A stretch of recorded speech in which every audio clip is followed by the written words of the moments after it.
A real housewife crashes American Idol auditions. And we have a bone to pick with Carrie Underwood. Wherever Meredith Marks is right now, probably in a bathtub or screaming at someone on a plane, we just know that she's fuming. The February 2nd episode of American Idol welcomed the Real Housewives of Salt Lake City star Britani Bateman. And by welcomed, we mean that Bateman tagged along with her auditioning niece for moral support, and maybe to snag a bit of the spotlight for herself while she was at it. If you don't watch RHOSLC, just know that Bateman is basically the lady's lovable punching bag, often the butt of a cruel joke, so it was only fitting that she should ask the judges, "Do you know who I am?" and receive nothing but silence and blank stares.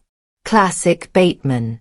Also classic Bateman, joining her niece in a duet of "Let Me Be Your Star" from the short-lived NBC Broadway drama smash. Send them both to Hollywood Week, we say.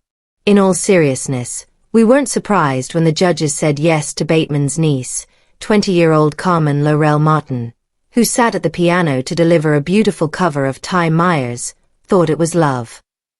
There's both an innocence and a strength to her voice that we find very interesting, even if that pitchy duet with her aunt did neither of them any favors.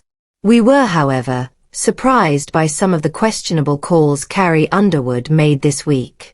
As you'll see below, not only did she randomly decide to champion someone who doesn't belong in Hollywood Week, in our opinion, but she also projected her own motherly hang-ups on a young singer who otherwise should have been a shoo-in. Read on for a breakdown of the 12 other contestants sent through to Hollywood in the second week of American Idol Season 24 auditions. Then vote for your five favorites in our poll below. Drop a comment while you're at it. Do you disagree with any of the judges' calls this week? Micaiah, 24. Let's begin with a music lesson. There's singing, and then there's sanging. According to the family of this assistant bank manager from Pine Bluff, Arkansas, she falls into the latter category. And after hearing her audition, we have to agree. Even when she was blowing the roof off the building with her massive voice, there was an ease to Micaiah's delivery that made the whole experience even more enjoyable. We fully lost ourselves in her performance of Jennifer Hudson's Love You I Do, which she peppered with big moments while managing to never overdo it. The judges said she might just have the strongest voice they've heard so far this season, and Lionel Richie even called her an answer to prayer. And after hearing what her 11-year-old brother Christopher Savage, Jr. could do with that Keisha Cole song, we have a feeling he'll be following in Micaiah's idol footsteps in a few years. Ruby Ray, 16.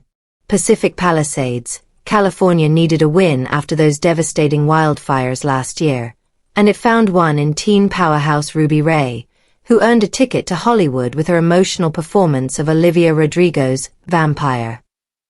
During her interview package, Ray mentioned that she was super nervous about singing in front of the American Idol judges, but you would never have known it from watching her solid audition. She was locked in the entire time, maintaining a clear sound throughout, from the impressive belting moments to that gorgeous falsetto at the end. Our only concern, and it's pretty nitpicky, was that it felt like a very good Rodrigo impression, leaving us to wonder who Ray really is as an individual. Is that overthinking it? Probably. After all, everything Ray gave us was impeccable. And the judges agreed. After doing a three-way group hug, Lionel Richie declared, "I'm so happy for us." Michael Garner, 16. Out of context, "I wish you were 20 years old," could mean a lot of different, weird things. In this instance, we understand why Carrie Underwood would say it to this young contestant, whom she worried about throwing to the wolves too soon. But was she merely letting her maternal instincts get the better of her? We think so. Let's back up a bit.